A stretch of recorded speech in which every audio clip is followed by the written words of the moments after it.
Hi there, I'm Shane, and in this video I'm going to be going over the basics of photo editing. I'm going to be covering the fundamentals of how to get started with your software, refining your exposure and adjusting your colors, and much more.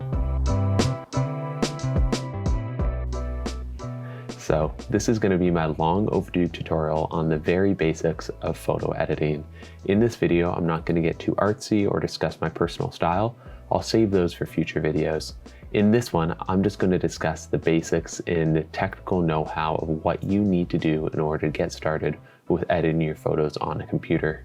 Today, I'm going to be working on a Windows computer using the latest version of Adobe Lightroom.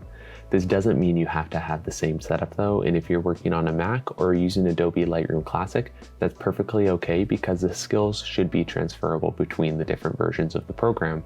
However, the reason I'm using this version is just because if you were to Google search Adobe Lightroom, this is the version that you likely will end up downloading. So it's the most accessible to beginners and is pretty much the easiest to use still. So with that in mind, that's why I'm using this version, even though in everyday use, I actually prefer Adobe Lightroom Classic.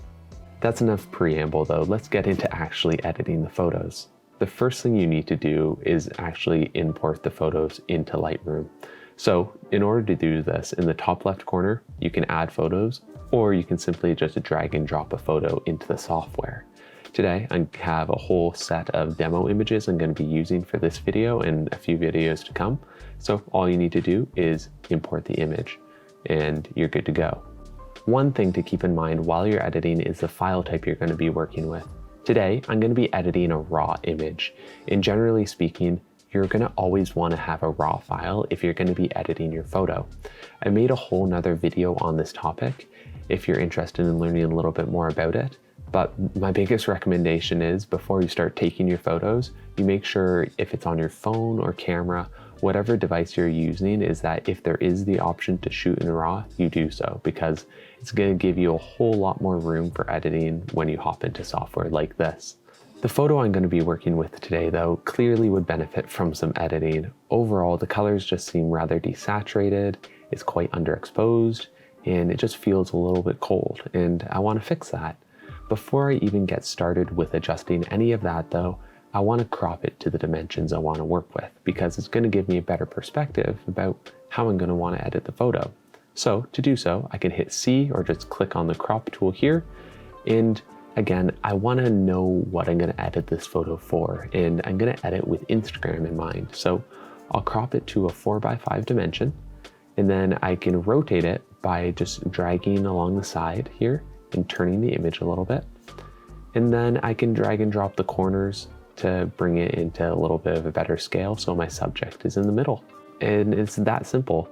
Nothing you do here with the cropping is going to be permanent, so you can always come back and adjust it later. However, starting off with the cropping is always a good idea in my books just because it helps kind of keep you focused on what you want to edit the photo to look like. From here on out with the rest of the video though, I'm just going to be working down the right hand side of the screen here, starting off with the top.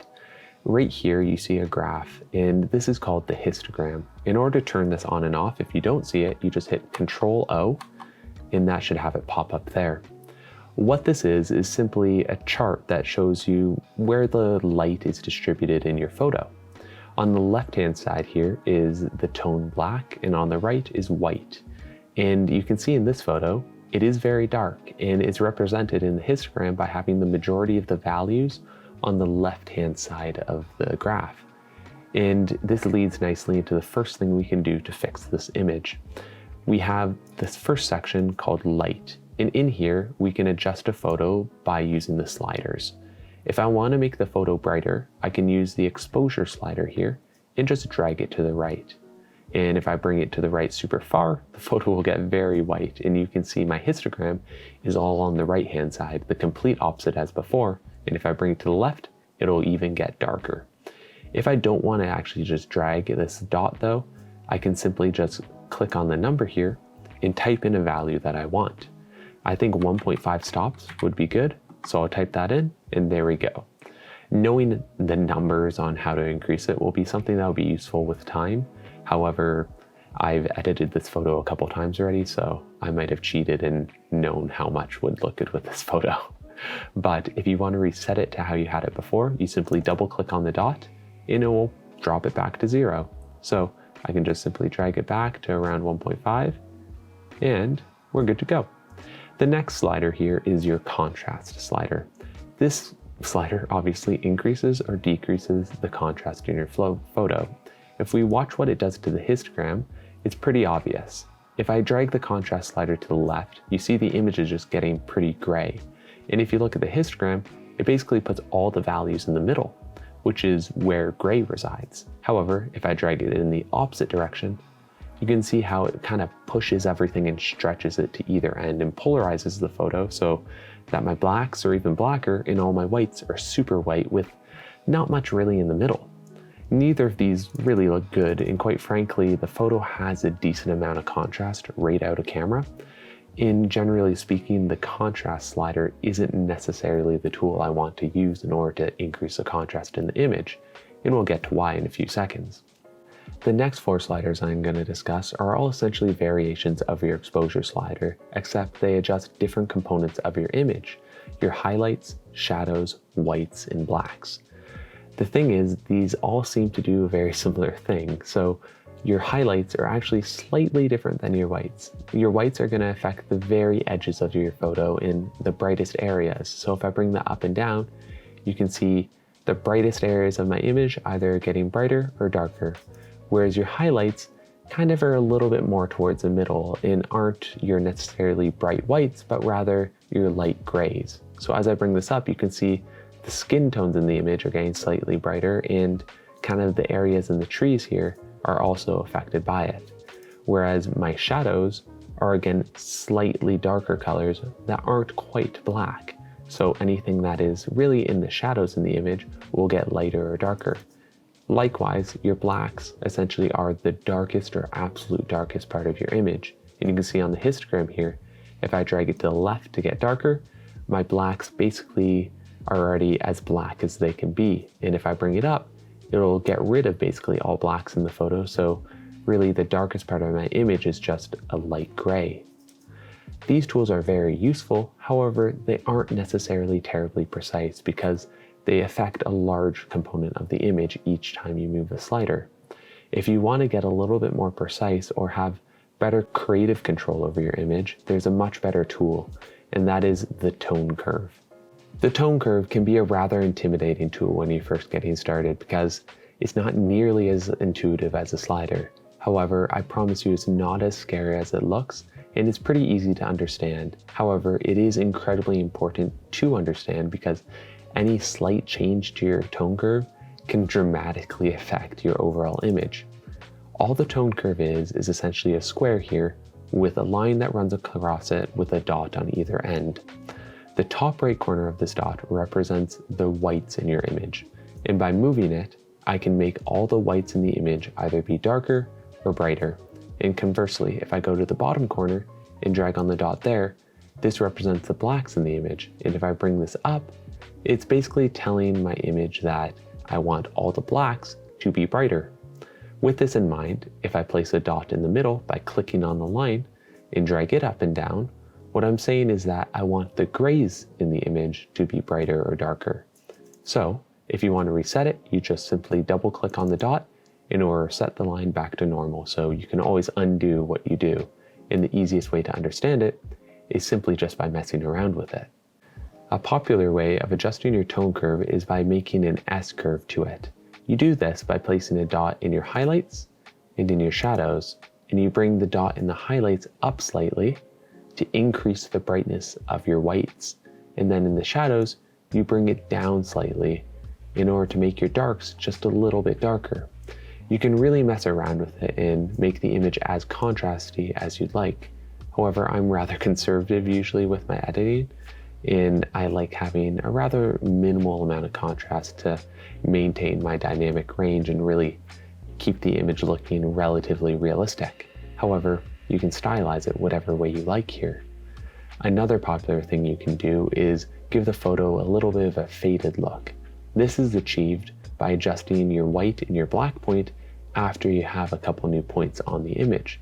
So if I grab my white point and I drag it down, you can see here the whitest areas of my image are now turning a little bit gray because essentially I'm telling the software to interpret the color white as something a little bit less white, like gray. And likewise, if I want to make my shadows look a little bit faded and have a little bit of a film-like look, if I bring up my black point, you can see the darkest part of my images aren't as dark as they used to be.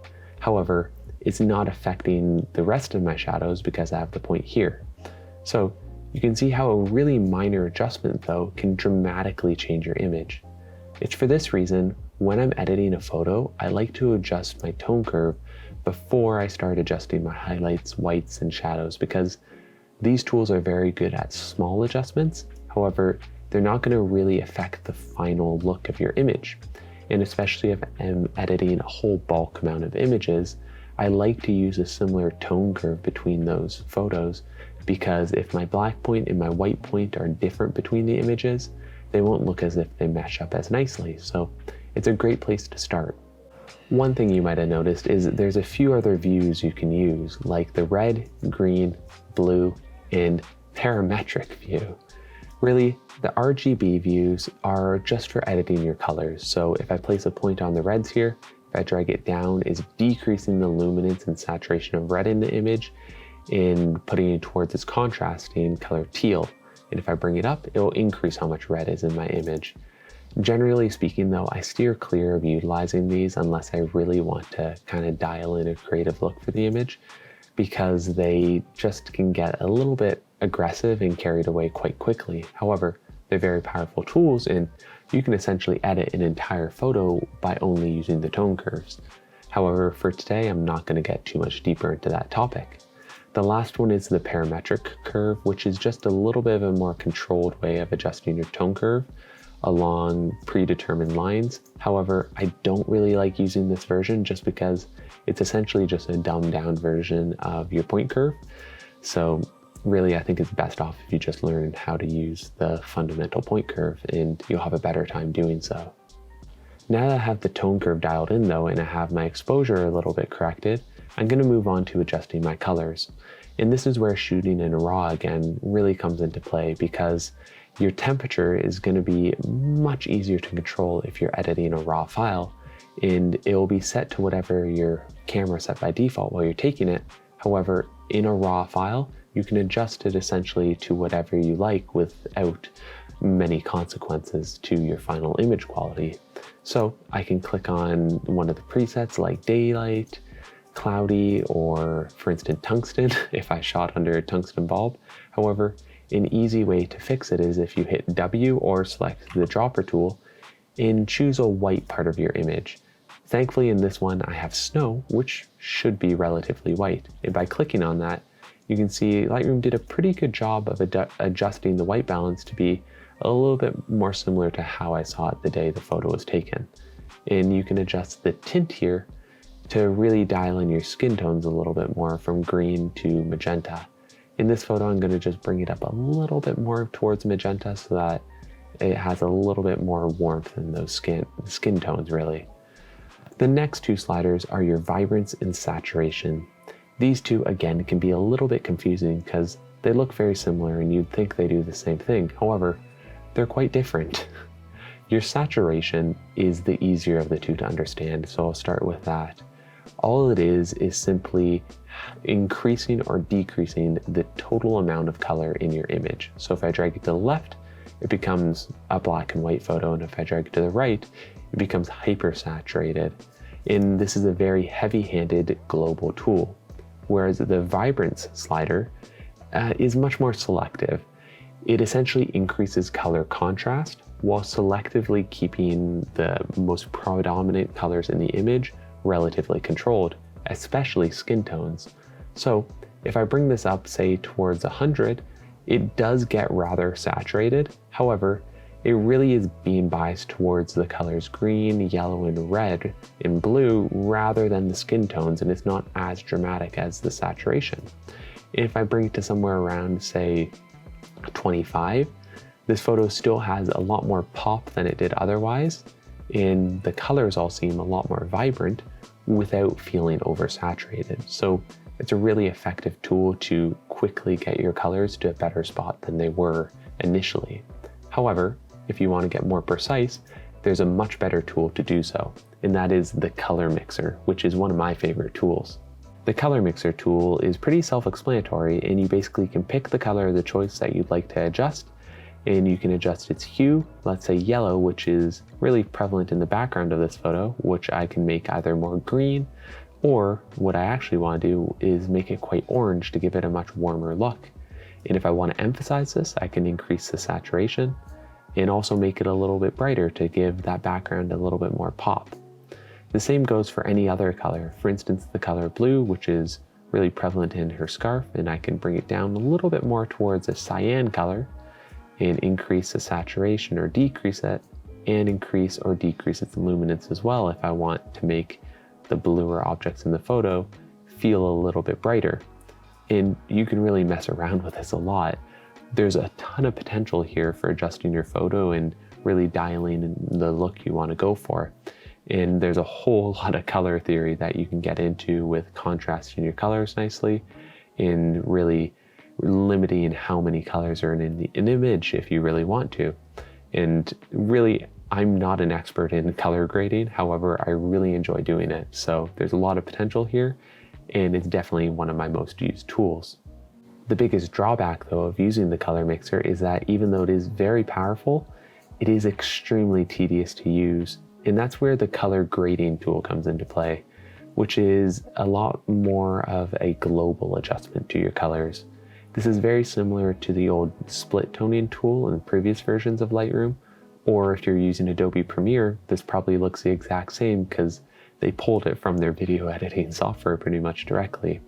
And what this allows you to do is selectively adjust the colors of your midtones, highlights, and shadows. One thing I like to do pretty regularly is to warm up my shadows a little bit to give it a little bit of a more red tone. So I'll go here and bring this little dot in the middle more towards my reds. I can bring it very far there. However, that's a little bit too much red. So I'll just gently bring it just a few points over. If I want to increase the luminance, so the brightness of my shadows, similar to what I did with the tone curve, I can do so here as well to give it that faded film look. And then again, I can do the same to my highlights if I want to complement my shadows by, say, making the highlights a little bit more blue, and go here, and I can bring it a little bit towards blue, and then I can bring in or decrease that luminance as well to increase or decrease the contrast in my photo. And now if I look at them overall, you can see that my image is just a little bit more colorful now with those two simple adjustments. And this is really an easy way to quickly adjust your photo without much effort. However, your precision that you would get with the color mixer is relatively lost. So even though it is very quick and very effective, it's not necessarily as accurate. So it's something nice to play around with. And certainly if you are very skilled at already split toning and utilizing color grading, this is going to be the tool for you. However, personally, I don't really love using it and usually compensate with the color mixer and tone curve rather than using this tool. Once you finish dialing in your colors though, that's kind of it for the creative adjustment to your saturations and exposure to the photo. And these final tools are really tailored towards more detail-oriented things and corrections to the photo, or just tools that aren't used very often. The first step here is the effects tools. And these really are adjusting the clarity and sharpness of an image while not really going pixel by pixel. And to start off is the texture tool. What the texture tool does is affect your micro contrast, not necessarily every grain in the photo, but rather just the small details. It's not necessarily the best in a portrait because you can see here it really emphasizes the pores and skin while also increasing the clarity in hair, and in her hat here you can see the stitching is much more obvious. As I bring it down, it does the opposite effect where it gets rid of all the small details. It retains the large objects like eyes and edges, but really anything with small, finer details, it gets rid of it altogether. Generally speaking, this is best used with photos with a lot of small text in them, or things that you really want to emphasize, like a diamond, where you don't necessarily care what looks realistic, Moreover, just that you can see a lot of detail in the photo. Next up is the clarity slider, which really is just the next step from your texture. And rather than looking at the small details, what the clarity slider does is increase contrast on large objects and edges. So you can see here by sliding it right to left, it really just can darken an image overall and give it a much harsher look. This is again pretty terrible for human subjects just because it emphasizes all the unflattering edges on a face. However, say you're taking a photo of a car or a building where there's already a lot of edges that you want to be obvious, using the clarity slider can be a handy, quick tool. Next up is the Dehaze slider, and as the name implies, it's intended to get rid of fog or haze in an image by increasing the saturation while retaining the details in an object. So it's useful when you have a foggy lens or something that you just really want to kind of wash out by sliding it in the opposite direction. However, overall, this tool is certainly best used sparingly, because if you slide it up a lot, it just gives the photo a very overbaked, over-edited look. And if you want to adjust your colors, just do so in the coloring section, and I wouldn't recommend using the Dehaze tool for that. The next tool here is the vignetting tool. And quite honestly, this tool probably deserves a video of its own with how much I use it. And all it simply does is make a vignette around the cropped dimensions of your image. So it's after you crop the image, it imposes it around there, not the original dimensions that you would have had. So what you can do with this is simply slide the slider for the vignette to the right to increase a white edge around your image, or to the left to make a dark edge around it. The other sliders here all adjust the shape of your halo. So if you bring it to the right with midpoint, it kind of makes it more of a distant edge, whereas if you increase it, it will bring it very close to the center of the image. Likewise, the roundness will turn it into a square or more of a circle, and then the feathering will increase or decrease how much fading there is. So it's a very handy way to kind of bring the focus on to the middle of your photo. The highlights is simply just how much it's going to spare the highlights, so it won't apply to white areas if you slide this all the way to the max, which is usually what I do. But you can see here, if I have this on and off, the face is much more emphasized when I darken up those edges. So depending on the look you're going for, this can be a nice way to really focus in on your subject. And if you liked the vignetting tool for the vintage look it gives, it's likely you're going to like this next one, which is the grain slider. What this slider does is superimpose a film-like noise to the entire image in a uniform random pattern, giving it a much more kind of filmic, grainy look without significantly degrading the image quality, because it applies the grain in a very uniform way that makes it just almost hide a lot of the imperfections of a digital photo that might feel a little bit over sharpened and unrealistic. So you can adjust the size with how blurry it's going to be from the grain, or the roughness with how uniform or random the grain pattern is. Generally speaking, even though I do like the aesthetic of using the grain slider, it's not something I apply to my images, and I prefer to keep them as much detail as possible without really degrading the image quality through this means. So even though I do like it, it's not something I regularly use. Once you're done playing with the effects though, the next section here is your details. And these are much more simple and straightforward because they're purely designed for correcting your image, not necessarily anything creative in the slightest. So if you're shooting in a RAW format, you'll have a default value set here for your sharpness. And for my Sony camera, it's 40. I think some Canon models have 35, but really, depending on the sensor, it's always going to require some digital sharpening. And if you're shooting a JPEG, it's sharpened by default. And what this means is essentially that if I bring it down, you can see the details in the image are just very soft and not easy to notice. And as I bring it up, you can see all the edges just become much more well defined. And it certainly has a very crisp look. If I were exporting this photo to be posted on Instagram, I certainly might want to sharpen it up a little bit so that kind of the eyes in the photo and the small details are a little bit more obvious. However, if I was going to print this image, I wouldn't want to sharpen it nearly as much, because when you blow up these images that are over sharpened, it just ends up looking terrible. So I don't recommend sharpening too much. However, if you do want to kind of bring a little bit more edges to your image in a subtle way, adjusting your sharpness is a good means to do so. The next slider here is your noise reduction. Your noise reduction is very useful when there's digital noise from your camera shooting at a very high ISO. This algorithm has gotten better and better over the years, to the point now that it does a fantastic job. This image is a terrible example to be adjusting your noise reduction on, just because the image really has such a minimal amount of noise in it. However, if I do bring it up, you can see the negative consequences of it, and that is that it really gets rid of a lot of small details. Even though the image as a whole still looks fine, all the micro details in the hat and the skin and really everywhere in the image has a bit of a kind of computer generated look to them.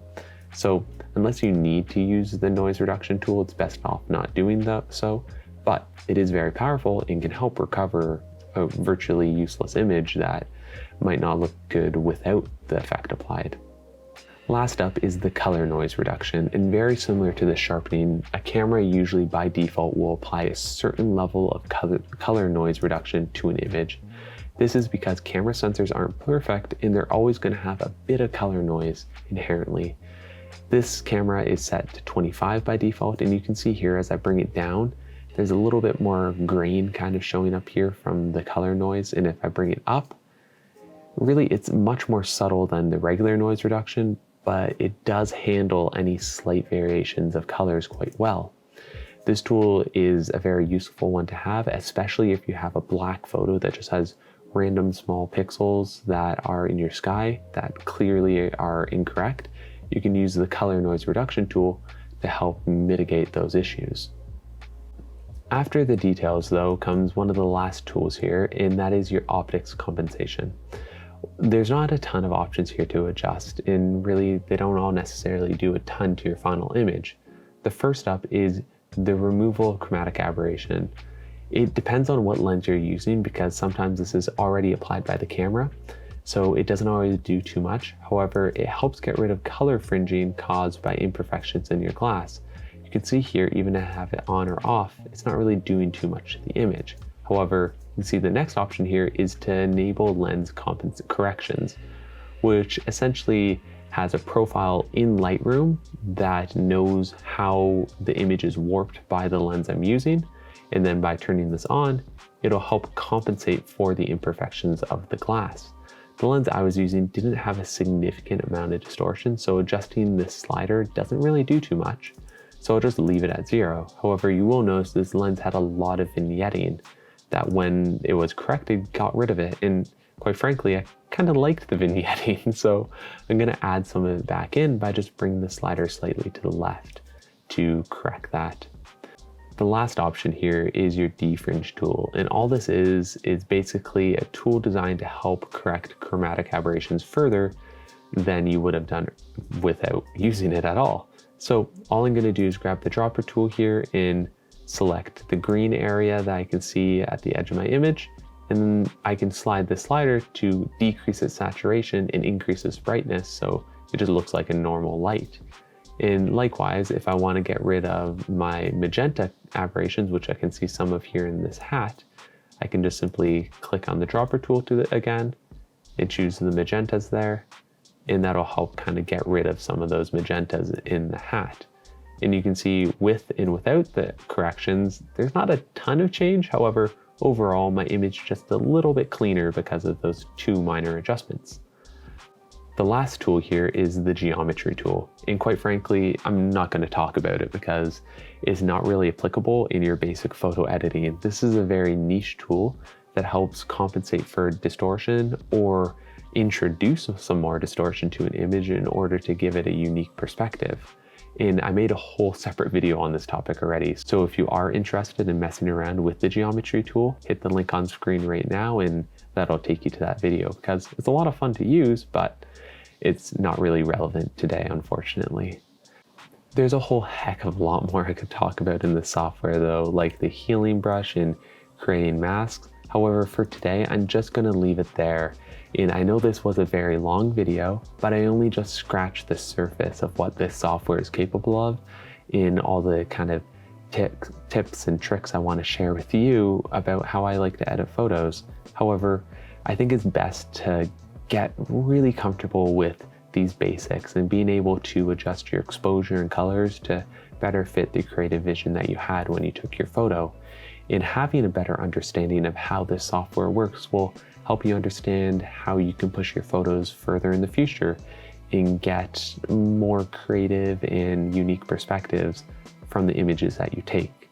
And I know it can be a little bit taboo to be editing your photos, as often it's perceived as somewhat of a manipulation.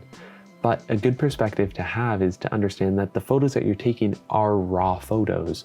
These are not final finished products, but you do have to work with them a little bit to get them to a point where the colors are what you probably actually saw in real life, because everything's going to be a little bit more muted when you're taking an image. And that's with the intention that you do edit it. So hopefully through this video, you'll have a better understanding of how you can edit your photos a little bit better. And on that note, if there's any questions that you had, or more importantly, if there's anything you want me to make a future video about, please leave a comment below. I'd love to be able to help out in any way that I can, because I'm not sure if you could tell, I'm quite passionate on the topic. But thank you very much for watching. I hope this video was helpful, and if it was, maybe consider liking it and subscribing to my channel, because it goes a long way with making more videos like this. Anyways, thanks again. I hope you have a fantastic rest of your day, and I'll see you in the next video.